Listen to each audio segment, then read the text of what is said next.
सबसे ज्यादा आनंद शंकर जी से पूछा जाए कौन से दिन आता है तो शिव जी कहेंगे मुझे हर तीज बड़ी पसंद है। शिव जी से पूछा वो क्यों? पार्वती जी ने जो तप करा था, साधना करी थी, उपास करा था, व्रत करा था, पार्वती जी ने ऐसा व्रत करा, ऐसा तप करा, ऐसी साधना करी, उस व्रत से मैं बड़ा प्रसन्न हूं। सबसे ज्यादा प्रसन्न मेरे शंकर तीज के दिन होते, सबसे ज्यादा प्रसन्न।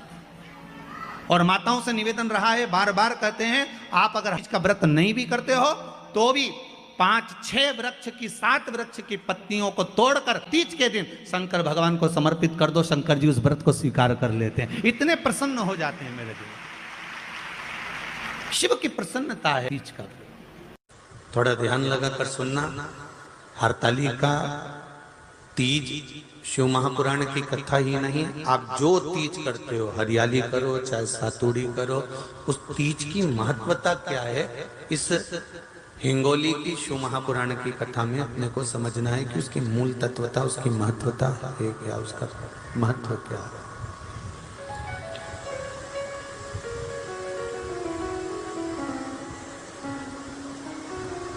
भगवान ब्रह्मा, भगवान विष्णु और भगवान शिव, इन तीनों की जो अर्धांगिनियां, ब्रह्मणी, लक्ष्मी और पार्वती, इन तीनों ने तप कर कर, साधना कर कर ब्रह्मदेव को, भगवान विष्णु को और भगवान शंकर को प्राप्त किया। और तीनों ने प्राप्त कर कर तीनों देवताओं से वर मांगा कि वर हमको ऐसा दीजिए कि हमारे तप साधना का फल नारी को तीज के दिन प्राप्त हो जाए। अब देखिए जरा, एक ही व्रत से, एक ही उपवास से उसको संपूर्ण तप साधना का फल प्राप्त हो रहा है, संपूर्ण तप साधना का फल उसको मिल रहा है। मात्र एक व्रत से, केवल एक व्रत कर रहे हैं, संपूर्ण तप साधना का फल उसको प्राप्त हो रहा है। ऐसा कोई व्रत, ऐसी कोई साधना, ऐसा कोई शंभो शरण पड़ी मांगो घड़ी रे घड़ी दुख काटो दया करी न दर्शन आपो शंभो शरण पड़ी मांगो घड़ी रे घड़ी दुख काटो दया करी न दर्शन आपो।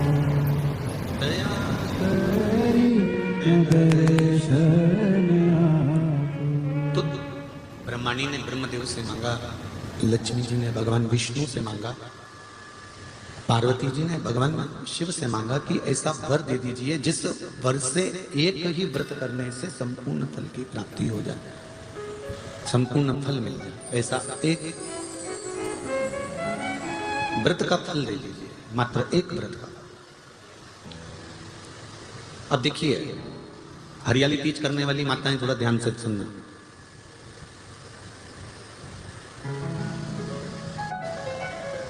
हरियाली तीज जब माताएं करती हैं तो एक हरियाली तीज, एक गणगौर की तीज, ये दो तीज के व्रत ऐसे होते हैं जिसमें जब माताएं करती हैं तो उस समय पर उमा, ब्रह्मणी और लक्ष्मी, इन तीनों की आराधना का फल उसको केवल एक व्रत से प्राप्त हो जाता है। अब देखिए दूसरा, सातुड़ी तीज।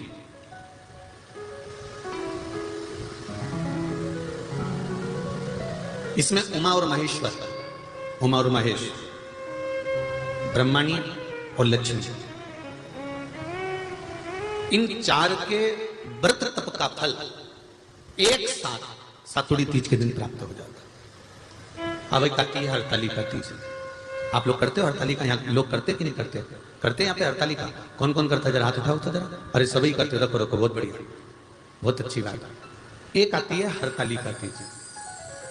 इस तीज का व्रत माता पार्वती बेल वृक्ष के आनंद के साथ में फुलेरा बनाकर करती है, और जिसमें इस हरतालिका में माता पार्वती जी के जितने जन्म पहले हुए हैं, माता पार्वती का जन्म तो 52वें नंबर का, 52 नंबर पे माता पार्वती का जन्म है। इससे पहले तो माता के 51 जन्म पहले हो चुके, 51 जन्म माता पार्वती का पहले हो चुके। तो वो जितने जन्म माता पार्वती पूर्व में ले चुकी हैं, ब्रह्माणी जितनी बार ब्रह्मदेव के साथ में विराजमान हो चुकी हैं, इंद्राणी जितनी बार इंद्र के साथ विराजमान हो चुकी हैं, और लक्ष्मी चाहे वो राधा के रूप में हो, चाहे वो रुक्मणी के रूप में हो, चाहे वो सतभामा के रूप में हो, चाहे वो यमुना के रूप में हो, चाहे वो गंगा के रूप में हो, जितनी बार माता लक्ष्मी ने रूप धारण करे हैं वो सब रूप में, और माता पार्वती अपने सारे रूप में, ब्रह्मणी अपने सारे रूप में, लक्ष्मी अपने सारे रूप में इस हड़तालिका तीज के व्रत को करने के लिए आतुर रहती हैं। और इस व्रत को कर कर एक दिन में ही संपूर्ण विश्व का जितना तप है, साधना है, उपवास है, सबका फल एक साथ एकत्रित कर लेती हैं केवल एक व्रत में, हड़तालिका तीज। अब एक बात ध्यान से सुनिएगा, सारे व्रत आपका अगर स्वास्थ्य खराब हो गया तो आप व्रत छोड़ सकते हो। जितने भी व्रत आप लोग कर रहे हैं पूर्व के, सोमवार, मंगलवार, एकादशी, छठ, पंचमी, चतुर्थी, अगर आपका स्वास्थ्य खराब है तो आप उस व्रत को छोड़ सकते हो, सारे व्रत को छोड़ सकते हो। पर तीज का जो व्रत होता है, हरतालिका जो व्रत होता है, ये व्रत एक बार लेने के बाद जब प्राण छूटते हैं तभी ये व्रत समाप्त होता है, अन्यथा बीच में ये व्रत समाप्त नहीं। ये व्रत समाप्त होता ही नहीं। अगर शरीर से नहीं बनता कि अब हमारी अवस्था हो गई, अब शरीर से नहीं बन रहा है, तो भले एक पहर की पूजन कर कर, एक पहर का नियम धारण कर कर, एक पहर का स्मरण कर कर, एक पहर का पूजन कर धारण करो, और उसके बाद में भले आप थोड़ा सा जो भी आपको लेना है वो कर लो, पर इस व्रत को करना ही पड़ता है। इस व्रत का नियम ही यही है।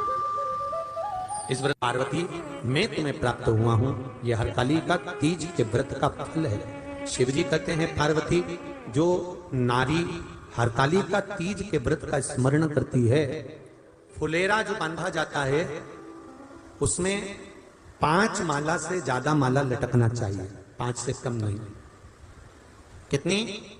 जैसे माला जो लटकाते हो वो 5 से ज्यादा होना चाहिए। 5 तो जया, विषहरा, सामरीबारी, दौतली, देव, इससे अधिक होगी चलेगा, पर इससे कम फुलेरे के अंदर माला नहीं होना चाहिए महाराज। दूसरा, फुलेरा जहां हरतालिका व्रत हो वहीं पर बांधा जाता है। हरतालिका तीज का व्रत एक ऐसा व्रत होता है जो मरते दम तक रहता है। इस व्रत को छोड़ा नहीं जाता। ये नहीं किसी और वाले गुरु जी ने कहा और अपन ने एक बार कर लिया और अगली बार वो व्रत गायब हो गया, ऐसा नहीं होता।